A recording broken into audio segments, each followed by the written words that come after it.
Diretamente da nossa sala filosófica, aqui está ele, Conradinho. Olha ele aí. Senhores. Olha ele aí, ó. Como é que estão, meus amigos? Boa tarde a todos aí. Alegria estar aqui com vocês. Você faz atividade física ou não, Conrado? Não, né? Cara, já fiz bastante, cara. Mas andei me machucando aí ano passado. E dei uma inflada nos últimos 12 meses aí. Mas você, a gente perdoa, porque você tem o ócio digno. Mas não tem nada de ósseo, é que meu trabalho aqui é mental, né, então, cara? o ócio digno, que é você parar e pensar e filosofar da criatividade. Então, a você a gente perdoa. Ah, muito obrigado, cara. Muito obrigado que eu tenho a condescendência aí de vocês com a minha forma física. Meus amigos... Nosso pãozinho. Tem tanto assunto hoje que eu vou deixar você puxar aí a conversa de hoje. Você que escolhe. Não, hoje você escolhe. Beleza, pura. Tu sabes que eu adoro assistir o programa Pânico aqui, eu sempre assisto desde o início da minha participação, e que pese ter uma pauta que eu já mando aí de manhã para vocês, tem assuntos que vão surgindo, né, durante o programa. E hoje, no início do programa, vocês estavam discutindo sobre essa geração que já não sabe mais o que quer, já não quer ter mais nada, já não quer crescer.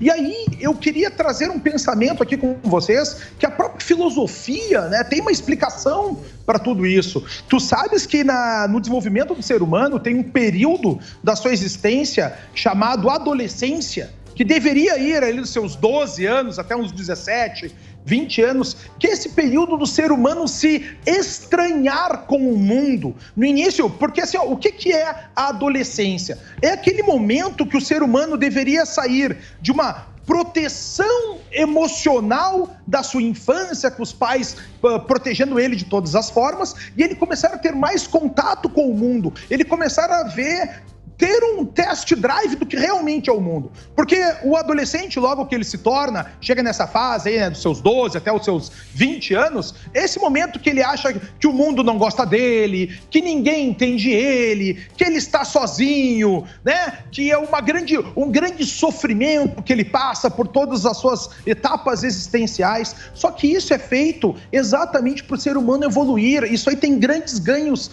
para o futuro. Por exemplo, uma pessoa que não se sente amada, ali, estou sozinho no mundo, sofro. Esse mesmo adolescente sofrendo essa carência afetiva é o que vai linká-lo ao amor no momento posterior, quando aparecer alguém que entenda, né, esse seu sofrimento. As artes como um todo, porque a gente tem grandes ídolos, grandes ídolos morreram aos 27 anos. Mas vamos pensar o seguinte, com 27 anos eles já eram grandes ídolos. E por quê? Exatamente por eles trazerem esse sofrimento e tentar darem respostas para esse sofrimento deles logo muito cedo da sua vida. Então a gente tem grande parte das artes, grande parte da poesia, grande parte da pintura, grande parte da literatura, grande parte da música sendo feito por essa primeiros anos pós-adolescência. Então, o que eu quero trazer para vocês hoje é exatamente esse questionamento que o sofrimento que a gente tem nessa vida no início da nossa existência é isso que vai fazer com que a gente cresça no momento futuro. O que a gente vive no mundo de hoje é uma geração de adolescentes que não tem mais sofrimento, né? Que eles vivem ali uma existência estéril, sem produzir nada, sem se questionar, porque todo adolescente, se a gente for examinar a nossa própria adolescência, a gente era um filósofo em potencial, a gente fazia grandes perguntas. Por que ninguém me ama? Qual é o sentido da vida? O que eu quero fazer desse tempo que eu estou aqui no planeta Terra? A gente procurava responder essas perguntas. E muita gente continuou tentando responder essas perguntas até a sua própria vida adulta. Então, o primeiro momento que eu quero trazer para vocês aqui, para os pais que estão nos ouvindo aí nesse instante, é exatamente entender esse conceito que os jovens têm que sofrer, que eles têm que passar algum perrengue, obviamente com cuidados dos pais, né, com a atenção dos pais, para que eles possam se desenvolver enquanto seres humanos. Senão a gente chega num mundo muito cedo que a gente vive hoje, por exemplo, o suicídio, eu comento sempre com vocês aqui, é a segunda causa morte entre jovens de 15 a 24 anos humanos no mundo todo. No Brasil, é a terceira causa morte. Então, por quê? Porque as pessoas já não encontram mais sentido em suas vidas, né? Já não servem, já não trabalham, já não criam coisas novas, não tem mais essa ambição de terem alguma propriedade, ou terem algum lazer, ou terem a sua autonomia, ou ficam pulando de galho em galho porque já não tem mais essa resiliência de continuar trabalhando nas suas funções, crescerem numa carreira. Então são esses pontos aí que eu queria trazer para a nossa conversa nesse primeiro momento, Emílio. Eu posso defender a juventude? Vamos lá. O jovem. Eu posso defender. Com uma dose de ironia. Juventude regueira. Não tem dó. Não, eu acho vocês são muito cruel. Humorista normalmente é muito cruel. Por quê? É muito cruel. Eu acho que é o seguinte, algo que a gente não pensa, como a gente estava falando no início da conversa, sempre a gente acha que a nossa geração é mais legal do que a seguinte. Então acha sempre, a geração provavelmente dos nossos pais achava que a gente era fraco e não sei o quê. Os nossos avós achavam que os pais eram fracos, coisa e tal. O que eu acho aí, e eu concordo com você, a adolescência é uma orquestra sem maestro. A gente fica perdido naquele momento, porque é o hormônio, é a mulher, cresce um pelo, você quer não sei o quê, você tá meio perdidão. O que eu acho dessa geração, e aí eu devo dizer que é uma geração que se ferra mais, é que eles são mais sozinhos. Por quê? Porque hoje a família é menor, você tem normalmente um irmão. Perfeito. O pai trabalha, a mãe trabalha. Então, quando ele vai sair desse período que ele é criança e ele tá com essa orquestra sem maestro, ele não tem muito amigo. E o bichão tá aqui, ó. Não tem primo, não tem bichão, tá solto. Vendo não sei aquela familiaiada, né? Então, você não tem mais referências. Sabe, aquele convívio, aquele primo que é mais velho, o irmão. É um primo só de brincar na rua. Então, eu acho que isso também conta, porque o mundo mudou depois que as famílias ficaram menores, que a gente tem mais... Hoje em dia, isso aqui é um vício danado, né? Então, acho que isso também conta, viu? Do que simplesmente falar, não, é fraco, quer ficar em casa e tal. Não sei, pode ser isso. Diz que quando você sai da tua infância, quando você deixa de ser infância e não tem ninguém, e aí você fica meio zoado o resto da vida. Mas isso é um problema do jovem. Eu não estou muito... A minha preocupação é o jovem viver num país pobre, velho e socialista. Aí, quando vocês ficarem velhos, vocês vão ter que pagar a conta. Quem vai pagar, né? Eles. Mas um grande ponto que tu traz aqui, Emílio, é exatamente esse. É quando o jovem, quando esse adolescente se encontra no mundo no qual ele se sente solitário, no qual as regras não funcionam para ele, é esse impulso que vem para a juventude de querer mudar o mundo. É assim que a sociedade evolui. Exatamente. A natureza como um todo foi muito sábia em colocar esse período de desajuste do jovem, que faz ele querer encontrar novidades, faz ele querer inovar, faz ele querer encontrar soluções para esse mundo. E esse período de sofrimento que a gente tem na adolescência, do pertencimento, como tu coloca, o pertencimento, a gente tem as escolas para isso. As escolas, todo mundo diz, né, dentre os psicologismos de hoje em dia, a escola é a origem de todos os traumas. Mas isso era bom. Isso fazia com que a gente encontrasse um modo de ter jogo de cintura, ou que a gente se impusesse, ou que a gente brigasse, que aprendesse a enfrentar o mundo. E hoje em dia, todos esses perrengues da vida da adolescência estão sendo excluídos do seu próprio dia a dia. Muitas vezes, pelo fato de tu não ter uma família muito grande, tu já não pertence, o teu sentimento de pertencimento fica menor, porque o sentimento de pertencimento, meus amigos, é uma das principais formas do ser humano encontrar sentido na vida. Uma delas é o servir, o trabalhar, o ajudar as outras pessoas. O outro é tu fazer parte, mesmo em famílias pequenas, contíguas. Pô, minha família, por exemplo, eu tenho meu pai, minha mãe, meu irmão, e acabou, meu pai já morreu, minha mãe tá doente, eu tenho só meu mano hoje aí pra gente conviver no mundo, e faz parte. Aprender a enxergar essas dificuldades e enfrentá-las é o que nos fazia maior, era o que nos fazia melhor. O problema é que a gente começou a viver em uma sociedade onde o sofrimento passa a ser entendido como doença, e fazia parte do ser humano enfrentar o sofrimento para ter o prazer. O nome disso era catarse, né? Dentro da filosofia, dentro da psicologia, tem um nome específico, técnico para isso, que é tu enfrentar o sofrimento e sair vencedor. É tu matar o dragão para ficar com a princesa. É o teu time perder de 1-0 e tu ganhar de virada. Esses prazeres a gente tinha no nosso dia a dia. E hoje em dia tá saindo completamente da nossa existência. Qualquer problema que as pessoas têm, ou é um remedinho que os terapeutas indicam, obviamente, pessoas, né, senhores? Tem pessoas que têm problemas graves que necessitam de medicação, mas a imensa maioria, 70% das então, pessoas...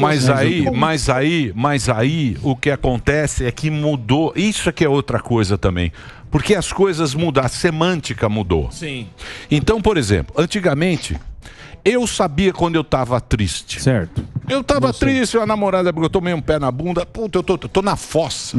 Tá tristão. As pessoas falavam assim, ele está na fossa. Sim. Era o quê? Você tá na merda. Exato. Você tá triste. Aí o que acontece? Mudou, hoje é depressão. Aí depressão é uma doença. Então essas coisas, assédio. Hoje em dia você não sabe mais o que é assédio. Subjetivo. Tem a outra que é o assédio moral. Assédio moral, você já não sabe o que é mais. O bullying. Estupro. Estupro. Você não sabe mais o que é essas coisas, entendeu? Então essas coisas foi mudando à medida que o tempo vai passando e você não sabe mais como configurar uma tristeza de uma depressão, um estupro de uma sei lá, assédio. Um assédio. As pessoas não sabem mais como avaliar essas coisas. Mas isso tem culpado. Não tem culpado. Isso é a vida como ela é, bonitão. Não tem culpado nenhum. Falta um senso de proporção, mas daí, Emílio, olha só o problema que a gente tem. Quando a gente tem essa ascensão dos psicologismos do mundo, é óbvio que bom que foi inventada a psiquiatria, que bom que o Freud entendeu que na cabeça do ser humano tem a parte consciente e inconsciente. Isso tudo é muito maravilhoso. O grande problema é que quando a gente começa a colocar os problemas do dia a dia como uma doença e ele começa a ser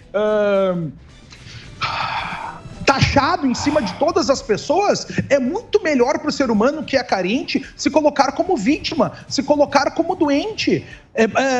Por quê? Porque ele recebe carinho, ele recebe atenção. 70% das pessoas que tomam medicação para depressão, eles não são diagnosticados com depressão. É óbvio que depressão existe, que é grave, que tira muitas vidas, que deve ser tratado. Recomendo a todo mundo que sofra disso, ligue para o 188, né, que é o Centro de Valorização à Vida. Mas tem muitas pessoas que não sofrem disso e se medicam. Tomam o seu Rivotril, tomam o Lexotan, para tentar enfrentar problemas que normalmente faziam parte do ser humano. Porque se você tiver um diagnóstico, é uma doença. Para doença tem remédio. Se é a tristeza, se eu tiver triste, eu vou ter que enfrentar a minha tristeza para sair. Eu tenho que me virar. Que é o que acontecia aqui. Mas isso não vem ao caso agora.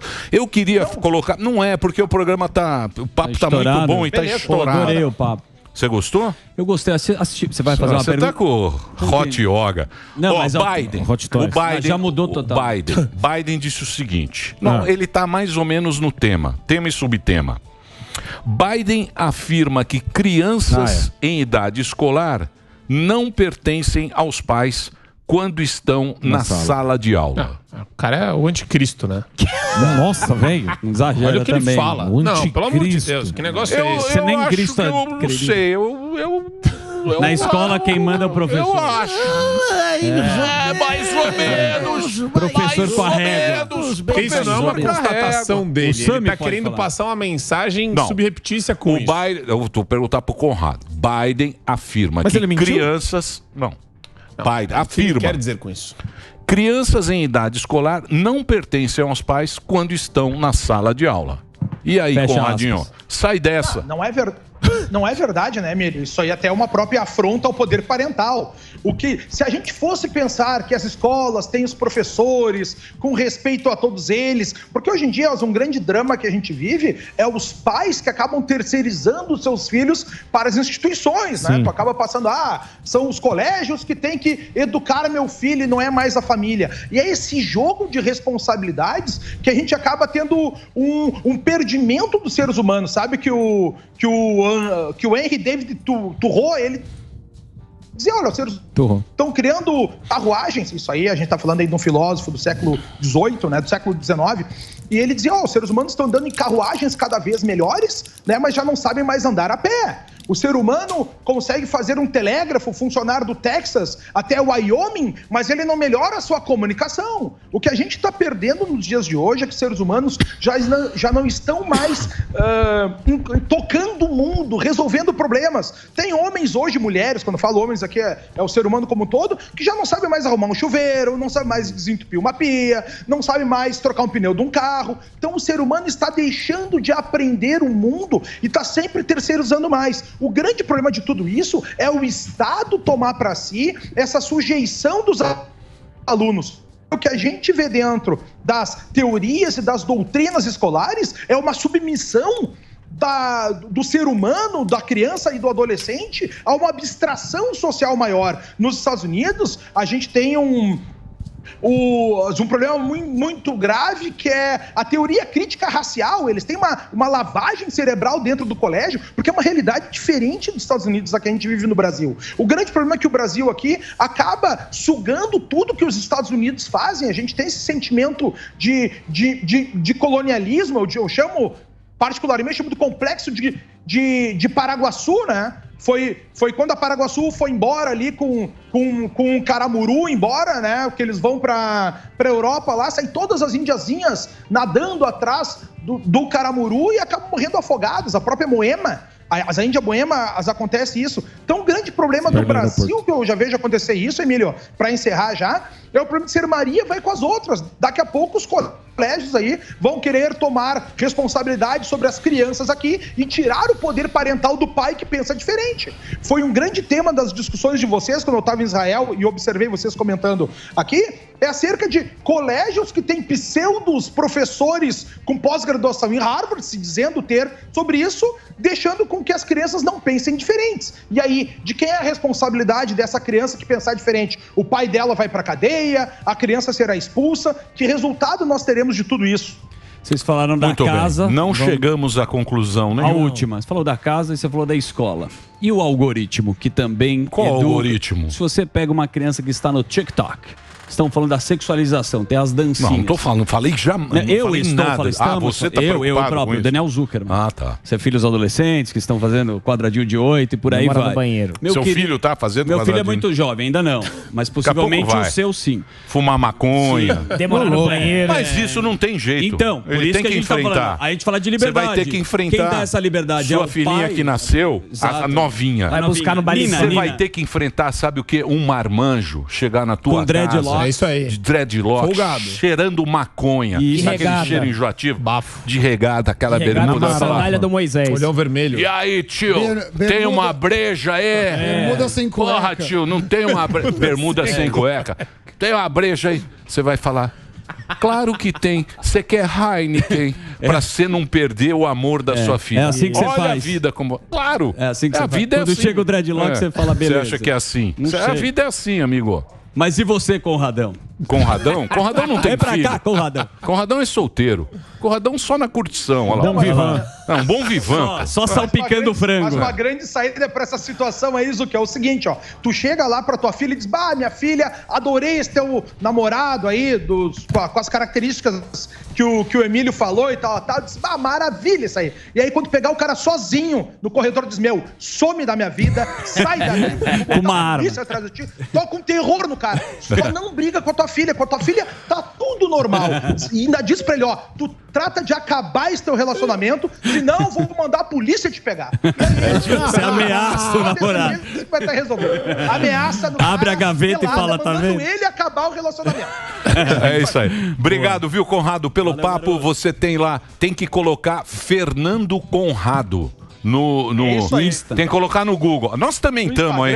No YouTube, coloca no Twitter também, todas as redes sociais. Me segue em todos aí se tu gosta do conteúdo e das conversas que eu tenho por aqui. Você sabe que agora os algoritmos estão nos perseguindo. Então a gente tem que ler. Porra, o cara que já tem. Vocês nunca tiveram no sistema, né? Que sistema? Firmeza total.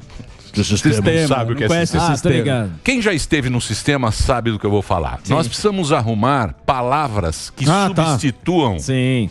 Que substituam champola, pirulito. Isso, champola, pirulito. A gente vai fazer um dicionário para dar um paniquês para driblar o algoritmo.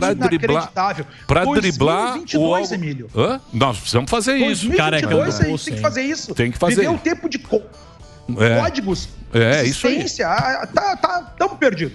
Nós precisamos fazer um código aqui especial para driblar o algoritmo do Google e do Careca. Também. Pode falar. Careca e da estagiária peluda. Isso, Careca pode. Careca ainda Carecão não do posto. Carecão do posto. É bonito, cara. Lembra do bonecão do posto? Carecão do posto. Enquanto isso, só para me despedir de vocês aqui, o nosso candidato, né, a presidente da República, Luiz Inácio Lula da Silva, fazendo showmício e campanha fora de período eleitoral. Eita. E nisso o nosso TSE nem comenta, né? Musiquinha, showzinho, discurso panfletário e nada do nosso Tribunal Superior Eleitoral fazer nenhuma menção ou sequer questionar essa candidatura aí que está fazendo regular.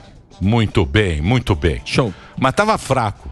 Eu passei lá, eu passei. Acho que divulgaram mal e escolheram uma banda por... O show foi uma merda. Não, assim, Daniela Mercury tem a sua história no axé. Não é Daniela Mercury. Não era? Daniela Mercury. Porra, eu assisti show da Daniela. Era assim, Emílio.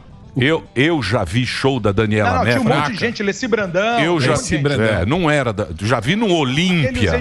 Ela tava, mas tava no Olímpia. Não, tinha coisa boa. Tava ruim. O show era uma porcaria. Você não viu tudo. O show era... Não tava lotado. O Sami tava. Eu vou... Tava vazio. Tava lá. O Sami foi Passei lá. Passei em Fortaleza. Não foi nem drone.